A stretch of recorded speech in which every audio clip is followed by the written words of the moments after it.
बिहार राज्य की स्थापना को आज 111 साल पूरे हो गए। 1912 को बंगाल प्रांत से अलग होकर के बिहार के एक स्वतंत्र राज्य के रूप में उभरा है। बिहार दिवस को प्रदेशवासी धूमधाम से मनाते हैं। वहीं आज इस मौके पे प्रधानमंत्री नरेंद्र मोदी ने बिहार वासियों को बधाई दी। दिल्ली सरकार आज अपना नवा बजट पेश कर रही है। वित्त मंत्री के तौर पे कैलाश गहलोत ने बजट पेश करते हुए कहा है, ये बजट साफ, सुंदर और आधुनिक दिल्ली को समर्पित कर रहा हूं। दिल्ली सरकार ने पिछले 8 सालों में कुछ बुनियादी कामों को किया है, जिससे दिल्ली का चेहरा बदल दिया। दिल्ली की प्रति व्यक्ति आय राष्ट्रीय स्तर से 2.6 गुना ज्यादा है। ये सभी राज्यों से तीसरे स्थान पे है। 8 साल से सरकार ने दिल्ली की अर्थव्यवस्था में सुधार का प्रयास किया है। दिल्ली के आम निवासी की औसत आय देश में सबसे ज्यादा है। दिल्ली के मौजूदा जीएसडीपी बढ़कर 10,43,759 करोड़ रहने की संभावना है, जो पिछले वित्त वर्ष 15% ज्यादा है। रियल ग्रोथ रेट 9.18% रहने की संभावना है, जबकि राष्ट्रीय स्तर पर यह 7% रहने की संभावना है।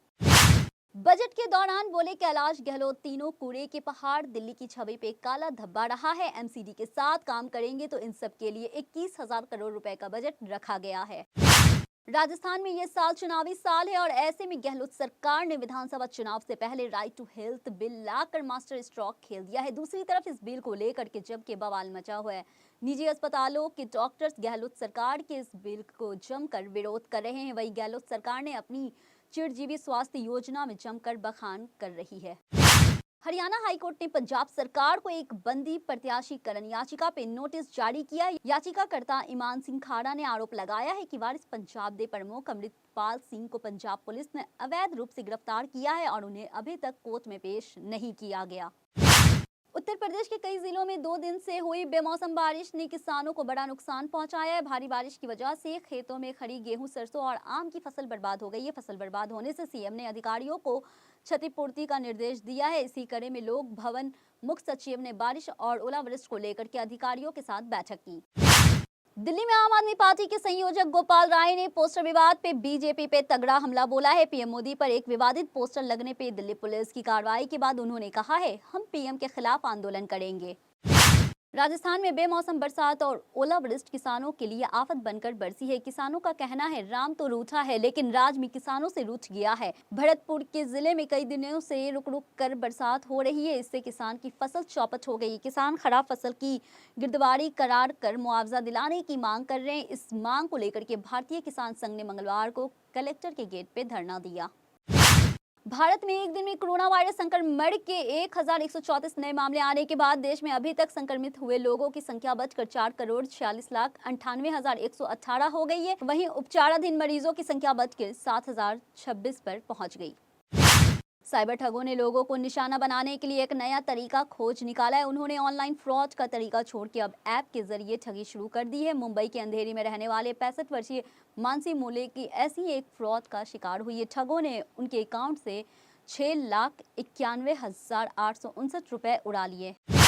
बिल्किस बानो मामलों में उम्र कैद की सजा काट रहे 11 दोषियों को समय से पहले रिहा करने के मामले में बड़ी खबर सामने आई है। दोषी की रिहाई को लेकर के गुजरात सरकार के आदेश को चुनौती देने वाली याचिकाओं पर सुनवाई के लिए सुप्रीम कोर्ट एक बार फिर से स्पेशल बेंच गठित करने पर सहमत हो गई। राज्यसभा के सभापति जगदीप धनखड़ ने सत्तारूढ़ और विपक्षी दोनों दलों द्वारा उठाए गए मुद्दों पर सदन में गतिरोध को तोड़ने के प्रयास में 2 बार राज्यसभा में विभिन्न राजनीतिक दलों के सदन के नेताओं की बैठक बुलाई। महाराष्ट्र में कोरोना वायरस के मामले में एक बार फिर से बढ़ते जा रहे हैं। राज्य में कोरोना के 280 नए केस दर्ज किए गए हैं, जबकि संक्रमण के कारण एक शख्स की मौत हो गई। इसी के साथ राज्य में कोरोना से संक्रमित लोगों की संख्या बढ़कर 61,40,145, जबकि मरने वालों की संख्या बढ़कर 1,48,429 हो गई है। राज्य के स्वास्थ्य विभाग के एक अधिकारी ने ये जानकारी दी। लोकसभा चुनाव 2024 से पहले कांग्रेस पार्टी की ओर से खुद को विपक्ष के नेतृत्व की कामनाएं दिए जाने को लेकर के प्रयास किए जा रहे हैं। वहीं तेलंगाना के सीएम केसीआर से लेकर के दिल्ली के सीएम अरविंद केजरीवाल की ओर से गैर बीजेपी और गैर कांग्रेस तीसरा मोर्चा खड़ा करने की कोशिश की जा रही है। कांग्रेस ने अडानी मुद्दे पे पीएम मोदी को लेकर के आज 100 सवाल पूछे। जयराम रमेश ने कहा है, सरकार की नीति और नीयत अडानी को लेकर के ठीक नहीं है। नीतीश कुमार को फोन कर जान से मारने की धमकी देने वाले शख्स को सूरत से गिरफ्तार किया गया है। गुप्त सूचना के बाद बिहार पुलिस ने सूरत क्राइम ब्रांच से मदद मांगी थी। क्राइम ब्रांच ने युवक को लसकाना से पकड़ के बिहार पुलिस को सौंप दिया गया है। वहीं इस दौरान आरोपी को मीडिया से छिपाने की भी कोशिश की गई। उत्तर प्रदेश की बरेली और चित्रकूट जेल में कैदियों को दी जा रही सुविधाओं के बाद प्रशासन ने जेल कर्मियों पर सख्त कार्रवाई की थी। इस कदम के बाद अब जेल कर्मियों को लेकर के आज जेल मंत्री धर्मवीर प्रजापति बैठक करने जा रहे हैं। प्रधानमंत्री नरेंद्र मोदी ने आज विज्ञान भवन के मंच पे 6G विजन डॉक्यूमेंट को लॉन्च किया है, जिसके साथ ही देश में अब 6G टेस्ट बेड की सुरक्षा होगी। इसमें 6G स्पीड का टेस्ट किया जाएगा। इस मौके पे पीएम मोदी ने कहा है, भारत ने इंटरनेट क्रांति दुनिया के सभी बड़े देशों को पीछे छोड़ दिया।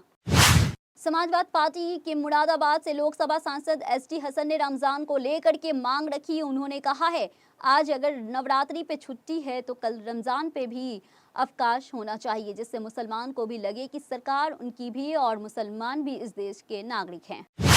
नागपुर यूनिवर्सिटी के चुनाव परिणाम एमबीए के लिए चौंकाने वाले। आरक्षित श्रेणी की सभी 5 सीटों पे एबीवीपी के उम्मीदवारों ने शानदार जीत दर्ज की है, जबकि ओपन सीटों पे भी 4 उम्मीदवार आगे चल रहे हैं।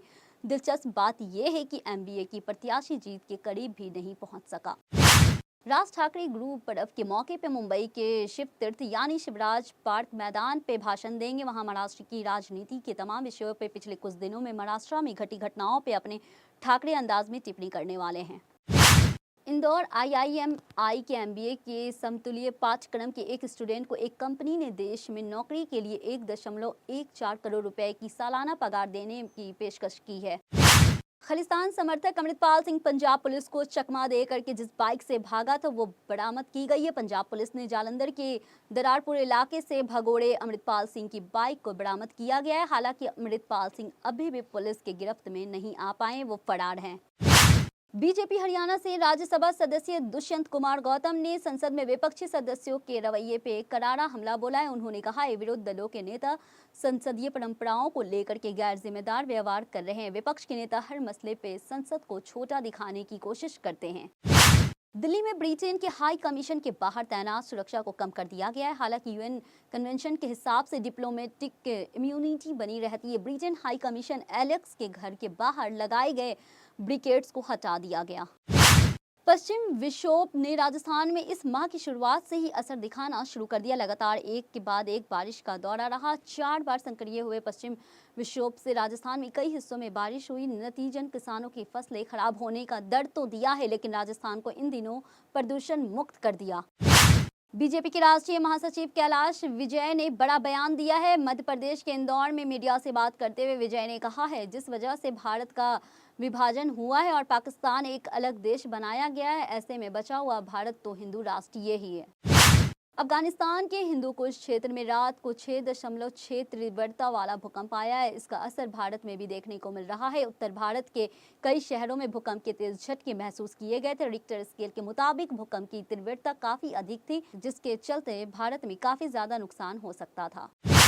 भारतीय बल्लेबाज विराट कोहली अब तक अपने अंतर्राष्ट्रीय करियर में कुल 75 शतक लगा चुके हैं। इंटरनेशनल क्रिकेट में विराट कोहली सचिन तेंदुलकर के बाद सबसे ज्यादा शतक जड़ने वाले दूसरे बल्लेबाज हैं। पाकिस्तान के पूर्व तेज गेंदबाज शोएब अख्तर अक्सर विराट कोहली के सेंचुरी को लेकर के बात करते रहते हैं। वो हमेशा कोहली के सपोर्ट में बोलते हैं, लेकिन इस बार उन्होंने किंग कोहली को लेकर के बड़ी बात कही है। उन्होंने कहा है, अगर वो हमारे जमाने में खेलते तो 30 से 50 शतक भी लगा पाते।